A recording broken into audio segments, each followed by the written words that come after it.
Hello friends, this is Commerce Guru. You are watching Commerce Guru Thoughts YouTube channel. ఈరోజు ఈ వీడియోలో భూగోళ శాస్త్రం అంటే జాగ్రఫీలో మనం విశ్వం గురించి తెలుసుకోబోతున్నాం. విశ్వంని మనం యూనివర్స్ అని పిలుస్తాం ఇంగ్లీష్లో. మరి విశ్వం అంటే ఎంత, దాని లిమిట్ ఎంత, ఎక్స్టెన్షన్ ఎంత ఉంది అని మనం తెలుసుకోవాలనుకుంటే అంతులేనిది అనంతమైనది అయినటువంటి ఈ విశ్వం మనం ఇంత అని చెప్పలేం. కొన్ని కోటాను అన్నటువంటి నక్షత్ర మండలాలు, అలాగే గెలాక్సీలు అని కూడా అంటాం మనం.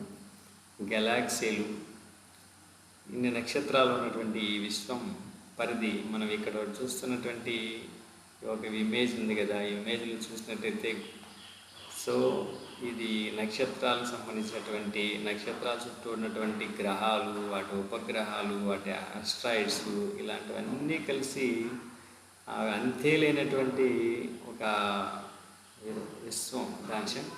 ఈ వీడియో కనుక మీకు నచ్చినట్టయితే లైక్ చేయండి, అలాగే సబ్స్క్రైబ్ చేయండి, మీ ఫ్రెండ్స్కి కూడా షేర్ చేయండి. Thank you. ఇప్పుడు సౌర కుటుంబం లేదా సోలార్ సిస్టమ్ అని చెప్పి మనము ఇక్కడ రాసాం. దీనిలో చూడండి, సౌర కుటుంబం అంటే దీనికి కేంద్రం సూర్యుడు ఉన్నాడు. అంటే సూర్యుడి యొక్క ఫ్యామిలీని మనము సౌర కుటుంబం లేదా సోలార్ సిస్టమ్ అని కూడా అంటాం. ఇక సూర్యుడు దాని చుట్టూ తిరిగేటటువంటి ఈ గ్రహాలు, మామూలుగా ఇంతకుముందు అయితే 9 గ్రహాలు ఉండేటివి, ఇప్పుడు మాత్రం 8 గ్రహాలు మాత్రమే ఉన్నాయి. ఎందుకంటే ప్లూటో అనేది గ్రహాల నుంచి తీసేశారు కాబట్టి దానికి గ్రహాల యొక్క లక్షణాలు, ప్లానెట్ యొక్క లక్షణాలు అనేటివి లేవు కాబట్టి దానికి ఒక స్థిరమైన ఆకారము, స్థిరమైన కక్ష అవన్నీ లేకపోవడం వల్ల ఆ ప్లూటోని మనం దీనిలో నుంచి 9 గ్రహాల నుంచి తీసేసి ఇప్పుడు ఓన్లీ 8 ప్లానెట్స్ మాత్రమే మనకు ఉన్నాయి. మరి సౌర కుటుంబం అంటే ఈ సూర్యుడు కేంద్రకంగా ఉంటున్నాడు కాబట్టి దీన్ని సౌర కుటుంబం అంటున్నామంటే దాని యొక్క సూర్యుడు తన యొక్క ఫ్యామిలీ.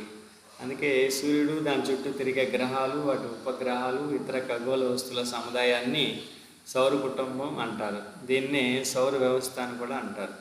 దీన్ని సోలార్ సిస్టమ్ అని చెప్పండి. అంటే ఇవన్నీ సిస్టమ్ అంటున్నారు. సిస్టమ్ అంటే సూర్యుడి చుట్టూ తిరిగేటటువంటి గ్రహాలకి ఖచ్చితంగా ఒక సిస్టంలో పనిచేస్తాయి. ఇవన్నీ సిస్టంలు అంటే పద్దానికి ఒక కక్ష ఉంటుంది, ఆ కక్ష మార్చుకోవడానికి వీలు లేదు. పద్దానికి ఒక నిర్దిష్ట పరిమాణం ఉంది. సో దానికి ఒక లక్షణాలు ఉన్నాయి కాబట్టి ఇది ఒక వ్యవస్థ, సోలార్ సిస్టమ్ అని చెప్పి అంటున్నాం మనం. అలాగే విశ్వం గురించి మాట్లాడితే విశ్వంకి సోలార్ సిస్టంలు, ఇలాంటి సోలార్ సిస్టంలు ఎన్నో ఉన్నటువంటిది విశ్వం అనంతమైనది. మరి విశ్వంలో ఏముంటున్నాయి? మనకు గెలాక్సీలు ఉంటున్నాయి. గెలాక్సీలు ఇంతకుముందు చూసాం చూడండి. గెలాక్సీలు అంటే ఇలా నక్షత్రాలన్నీ గుంపులుగా అక్కడక్కడ ఉన్నాయి చూడండి. సో ఇలా గుంపులుగా ఉన్నటువంటి ఈ గెలాక్సీల్ని వీటిని గెలాక్సీలు అంటాం మనం. అలాగే నిహారికలు అంటే ఈ ఒక గెలాక్సీకి ఇంకో గెలాక్సీకి మధ్య ఉన్నటువంటి వేడి వాయు మండలాలు. అలాగే వీటి మధ్య గెలాక్సీల మధ్య శూన్య ప్రదేశాలు కూడా ఉంటాయి. సో ఇది విశ్వంలో ఉన్నటువంటి, అంటే విశ్వంలో గెలాక్సీలు ఉన్నాయి, వేడి వాయు మండలాలు ఉన్నాయి, అలాగే శూన్య ప్రదేశాలు కూడా ఉన్నాయి. నెక్స్ట్ గెలాక్సీ అని ఇందాక మనం చెప్పాం. ఇందాక చూసినటువంటి ఆ ఇమేజ్లో కూడా గెలాక్సీ ఎలా ఉంది అనేది చూపించాం మనం. విశ్వంలో నక్షత్రాల సముదాయాన్ని మనం గెలాక్సీ లేదా నక్షత్ర వీధి లేదా నక్షత్ర దీవి లేదా నక్షత్ర పుంజం అని కూడా అంటారు. చిన్న గెలాక్సీలు కలిసి ఒక పెద్ద గెలాక్సీ సముదాయంగా కూడా ఏర్పడతాయి. విశ్వంలోకెల్లా పెద్ద గెలాక్సీ హైడ్రా కాగా మన స్థానిక గెలాక్సీ, మన దగ్గరలో ఉన్నటువంటి గెలాక్సీ పాలపుంత లేదా ఆకాశగంగా అని కూడా అంటారు.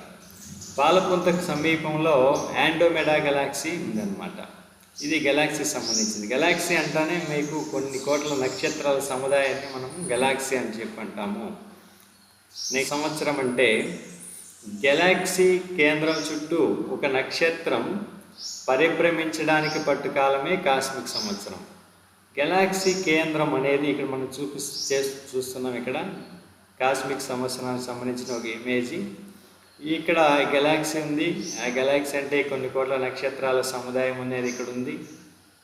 దీని చుట్టూ ఏదైనా ఒక నక్షత్రం, ఏదైనా ఒక స్టార్ స్టార్ పరిభ్రమించడానికి, పరిభ్రమణం అంటే తన చుట్టూ దీన్ని తాను తిరుక్కుంటే భ్రమణము, వేరే దాని చుట్టూ తిరిగితే పరిభ్రమణం.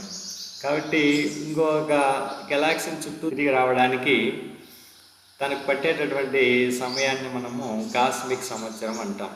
అంటే ఒక నక్షత్రము ఒక గెలాక్సీ కేంద్రం చుట్టూ ఒక రౌండ్ తిరిగి రావడానికి పట్టే కాలాన్ని మనము కాస్మిక్ సంవత్సరం అంటాం. మరి ఎంత పడుతుంది ఒక నక్షత్రానికి, దీని విలువ ఎంత టైం పడుతుంది అంటే కాస్మిక్ సంవత్సరం విలువ ఒక రౌండ్ తిరిగి రావడానికి పట్టేటటువంటి విలువ 250 బిలియన్ల సంవత్సరాలు. కాబట్టి మనకు నక్షత్రం అంటే సూర్యుడు కూడా ఒక నక్షత్రమే. కాబట్టి సూర్యుడు పాలపుంత కేంద్రకం చుట్టూ ఒక పరిభ్రమణం పూర్తి చేయుటకు 250 బిలియన్ సంవత్సరాలు పడుతుంది. అంటే ఇందాక చెప్పాడు కాస్మిక్ సంవత్సరం అంటే సూర్యుడు ఒక గెలాక్సీని చుట్టేసుకుని వస్తే ఒక కాస్మిక్ ఇయర్ అన్నమాట. ఇది కాస్మిక్ సంవత్సరం. నెక్స్ట్ కాంతి సంవత్సరం, లైట్ ఇయర్ వేరు, కాస్మిక్ ఇయర్ వేరు. ఓకేనా? కాంతి సంవత్సరం, కాంతి ఒక సంవత్సర కాలంలో శూన్యంలో ప్రయాణించే దూరం. అంటే కాంతి అనేది ఇక్కడ మనం చూస్తే ఇమేజ్లో చూసినట్టయితే సూర్యుడి నుంచి కాంతి ప్రయాణం చేస్తుంది. సో ఇది మనకు చేరుతుందన్నమాట. అంటే అన్ని వైపులా చేరుతుంది కాంతి. అంటే సూర్యుడి నుంచి కాంతి భూమిని చేరేటటువంటి కాంతిని సూర్యపుట్టం అని కూడా అంటాం మనం. So incoming solar energy is called insolation అని కూడా అంటాం మనం. అయితే కాంతి ఒక సంవత్సర కాలంలో శూన్యంలో ఎంత దూరం అయితే ప్రయాణం చేస్తుందో దాన్ని మనం కాంతి సంవత్సరం అని అంటాం అన్నమాట. మరి అంతరిక్ష దూరాలన్నిటి కూడా కాంతి సంవత్సరం అనే యూనిట్స్లోనే కొలుస్తారు. మరి కాంతి సెకండ్కి ఎన్ని కిలోమీటర్ల దూరం ప్రయాణం చేస్తుందంటే 3 లక్షల కిలోమీటర్ల దూరం ప్రయాణం చేస్తుంది కాంతి. అలా ఒక సంవత్సరంలో ఎంత దూరం ప్రయాణం చేస్తే దాన్ని కాంతి సంవత్సరం అంటారు. నెక్స్ట్ నీహారికలు అంటే ఇప్పుడు ఇందాక మనం గెలాక్సీల గురించి మాట్లాడినాం. గెలాక్సీలు అనేటివి ఇలా చూడండి, ఎంత బాగా వెలిగిపోతున్నటువంటి ఈ ప్రాంతం, ఇవన్నీ కూడా గెలాక్సీలు చుట్టూ వేడిగా ఇక్కడ ఎరుపు రంగులో ఉన్నటువంటి వాయువులతో కూడుకున్నటువంటి ఒక ప్రాంతాన్ని, ఆ మండలాన్ని మనము నీహారికలు అంటాం. అంటే గెలాక్సీల మధ్య అతి వేగంగా భ్రమణం చెందుతున్న వేడి వాయువులతో కూడిన మండలాన్ని నీహారికలు అంటాం. అంటే నీహారికలన్నీ కూడా వేడి వాయువులతో కూడినటువంటి, అంటే గ్యాసెస్, ఇవన్నీ వేడి వాయువులు. ఈ గ్యాసెస్తో కూడుకున్నటువంటి మండలాన్ని మనం నీహారికలు అంటాం. అంటే నీహారిక అనేదంతా కూడా హాట్ గ్యాసెస్ ఉన్నటువంటి ఏరియా. అలాగే విశ్వంలో నీహారికలతో అక్కడక్కడ శూన్య ప్రదేశాలు కూడా ఉంటాయి. శూన్యం అంటే అక్కడ ఎటువంటి ఏమీ లేనటువంటి, గాలి లేనటువంటిది కానీ వేడి లేనటువంటిది కానీ శూన్య ప్రదేశాలు కూడా ఉంటాయి నీహారికలతో. మరి ఇక సూర్యుడు, మన సౌర కుటుంబానికి ఇందాక చూసినటువంటి ఫ్యామిలీ హెడ్ సూర్యుడు కేంద్ర స్థానంలో ఉంటాడు. కాబట్టి సూర్యుడి చుట్టే మిగతా అన్నీ కూడా పరిభ్రమిస్తుంటాయి. కాబట్టి అందువల్ల సూర్యుడు సౌర కుటుంబానికి మాతృకగా మనం చెప్తాం. మరి సౌర కుటుంబం మొత్తం ద్రవ్యరాశిలో గరిష్టం 99.99% సూర్యునిలోనే కేంద్రీకృతమై ఉందన్నమాట.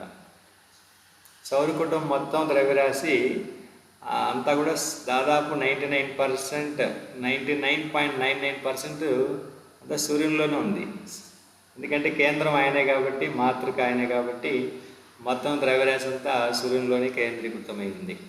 మరి సూర్యుని యొక్క ఉపరితల ఉష్ణోగ్రత దాదాపు 6000 డిగ్రీల సెల్సియస్లో మాట్లాడుతున్నాం కాబట్టి మనం 6000 డిగ్రీల సెల్సియస్లో ఉంటుంది.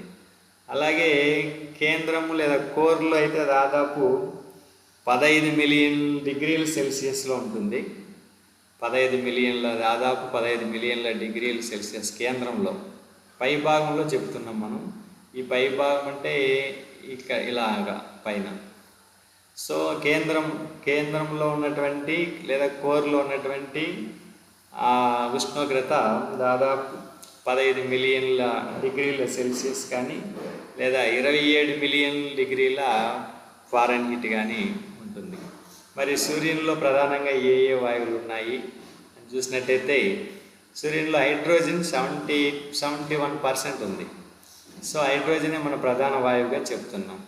సో ఇక్కడ తర్వాత స్థానంలో హీలియం 26.5% ఉంది. ఇతర వాయువులు 2.5% ఉంది. కాబట్టి ప్రధాన వాయువు హైడ్రోజను, అలాగే తర్వాత స్థానంలో హీలియం అని చెప్పచ్చు. నెక్స్ట్,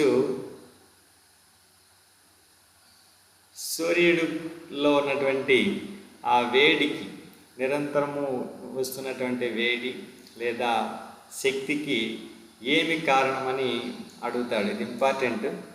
సో దీనికి కారణం అణు సంలీనం, న్యూక్లియర్ ఫ్యూజన్ అంటారు దీన్ని, అలా లేదా కేంద్రక సంలీనం అంటారు. అంటే ఈ హైడ్రోజన్, హీలియం ఈ గ్యాసుల మూలంగానే అక్కడ నిరంతరము అక్కడ శక్తి విడుదల అవుతూ ఉంటుంది. సో దాన్నే మనము అణు సంలీనము అని చెప్పి అంటాం. ఏ విధంగా శక్తి విడుదల అవుతానంటే కేంద్రక సంలీనం వలన మనకు శక్తి విడుదల అవుతానని చెప్పచ్చు. ఇక సూర్యుని యొక్క ఆత్మ భ్రమణ కాలం 25 రోజులు. అంటే సూర్యుడు కూడా తన చుట్టూ తాను తిరుగుతుంటున్నాడు అన్నమాట. సో తన చుట్టూ తాను తిరగడానికి పట్టేటటువంటి కాలం 25 రోజులు. ఇందాక మనము గెలాక్సీ చుట్టూ తిరిగి రావడానికి ఒక నక్షత్రానికి పట్టే సమయము చెప్పాం మనం. దాన్నే పరిభ్రమణ కాలం అని చెప్పాం.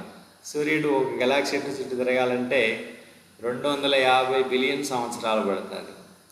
ఇది తన చుట్టూ తాను తిరగడానికి 25 రోజులైతే దాని పక్కన ఒక 0 యాడ్ చేసుకుంటే 250 అవుతుంది. 250 బిలియన్ సంవత్సరాలని మనం గుర్తుపెట్టుకోవచ్చు. అలాగే సూర్యుడికి భూమికి మధ్య ఉన్నటువంటి సగటు దూరం, అంటే ఎక్కువ దూరము మరియు తక్కువ దూరం రెండింటిని యావరేజ్ చేసినప్పుడు వచ్చేటటువంటి దూరాన్ని మనం సగటు దూరం అంటాం. ఒక్కోసారి దగ్గరికి వస్తాడు, అప్పుడు ఉన్నటువంటి డిస్టెన్స్ ఎంత. ఒకసారి దూరం వెళ్తాడు సూర్యుడు భూమికి, అదే మనం అపహేలి పరిహేలి అని చెప్పి అంటాం మనం. ఈ రెండు డిస్టెన్స్ని యావరేజ్ చేస్తే రెండింటిని కలిపి బై 2 చేస్తే వచ్చేటటువంటి దూరాన్ని మనం సగటు దూరం అని చెప్పి అంటాం. అది 149.8 బిలియన్ కిలోమీటర్లు, అంటే దాదాపు 15 కోట్ల కిలోమీటర్లు వస్తుంది. ఇక్కడ బిలియన్లో ఉంది కాబట్టి కోట్లకి మార్చినట్టయితే దాదాపు 15 కోట్ల కిలోమీటర్, అంటే 14,98,00,000 కిలోమీటర్లు దాదాపు. అంటే అప్రాక్సిమేట్గా చెప్పాలనుకున్నప్పుడు మనం 15 కోట్ల కిలోమీటర్లు అని చెప్పచ్చు సూర్యుడికి మనకు మధ్య ఉన్నటువంటి ఈ దూరాన్ని. మరి ఇంత దూరం ఉన్నటువంటి ఆ సూర్యుడు అక్కడి నుంచి శక్తిని విడుదల చేసినప్పుడు, అంటే సూర్యకాంతిని అక్కడి నుంచి ప్రసారం చేసినప్పుడు, ఆ సూర్యకాంతి భూమికి చేరడానికి పట్టు కాలము 8.3 నిమిషాలు లేదా 8.20 సెకండ్లు అని కూడా చెప్పచ్చు. 8 నిమిషాల 20 సెకండ్లు అని చెప్తాం. ఆల్మోస్ట్ జనరల్గా మనకు సూర్యకాంతి భూమికి చేరడానికి పట్టే కాలము 8 నిమిషాలని జనరల్గా మాట్లాడుతూ ఉంటారు. నెక్స్ట్, సూర్యుడికి సంబంధించి ఇక సూర్యునిలో మనకు 3 పొరలు ఉంటాయని చెప్తున్నాం. భూమికి ఉన్నట్టు పొరలు, సూర్యుడు కూడా చాలా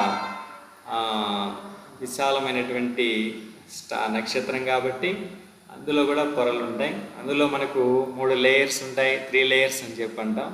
ఈ 3 లేయర్స్లో ఫస్ట్ లేయర్ ఫోటోస్ఫియర్ అంటున్నాం. ఫోటోస్ఫియర్ అంటే ఇక్కడ మీరు ఈ యారో మార్క్ చూసినట్టయితే కింద ఉన్నటువంటి యారో మార్కు, సో మంచి కలర్ ఉన్నటువంటి ఈ ఏరియా, మంచి అతి కాంతివంతమైనటువంటి ఏరియా ఫోటోస్ఫియర్ అని చెప్పి మనం చెప్తాం. ఆ తర్వాత క్రోమోస్ఫియర్ అని చెప్పి రెండో లేయరు ఇది ఎరుపు వర్ణంలో ఉంటుంది. క్రోమోస్ఫియర్ అని చెప్పి ఇది ఎరుపు వర్ణంలో ఉన్నటువంటిది. నెక్స్ట్ పైన ఉన్నటువంటి కరోనా అనేది కేవలం సూర్యగ్రహణ సమయంలో మాత్రమే కనిపిస్తుంది అన్నమాట. మరి సూర్యునిలో కూడా మచ్చలు ఉంటాయంటే ఉంటాయి. ఆ సూర్యునిలో నల్ల మచ్చలను మనము సన్ స్పాట్స్ లేదా బ్లాక్ స్పాట్స్ అంటారు. ఈ ఏరియాలో ఉష్ణోగ్రత మిగతా ప్రాంతం కంటే కొంచెం తక్కువగా ఉంటుంది. ఇది విశ్వం గురించి ఈరోజు మనం క్లుప్తంగా తెలుసుకున్నాం. నెక్స్ట్ మరింత సమాచారం కోసం నెక్స్ట్ వీడియో కోసం వెయిట్ చేయండి. నా ఛానల్ని సబ్స్క్రైబ్ చేసుకోండి. Thank you.